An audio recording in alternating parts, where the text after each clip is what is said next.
বৈশাখের ঝড়ের রাত, আকাশে মেঘলা, বিদ্যুৎ নেই, ছাদে একা একা হাঁটছে পিয়া।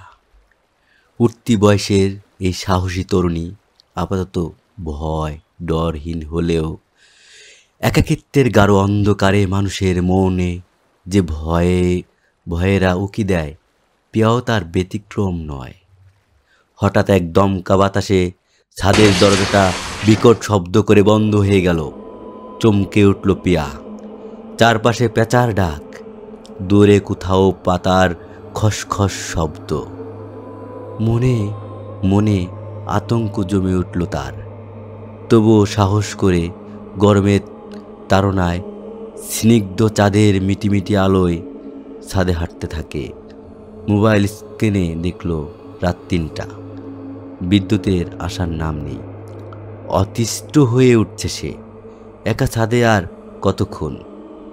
এমন সময় হঠাৎ মনে হলো ছাদে সে একা নয়। দূরে কোথাও ফিস ফিস শব্দ, কারা যেন কথা বলছে। সাহস করে শব্দের উৎস খুঁজতে এগিয়ে যেতে থাকলো পিয়া। কিন্তু যতই এগিয়ে যায় শব্দ যেন বাতাসের সঙ্গে মিলিয়ে যায়। ভয়ে জমে উঠছে। কথাও বের হচ্ছে না মুখ দিয়ে। মোবাইলের ফ্ল্যাশ লাইট ধরে ভাবছে এখন কি করা উচিত। কিছুই ঠিক করতে পারছে না পিয়া।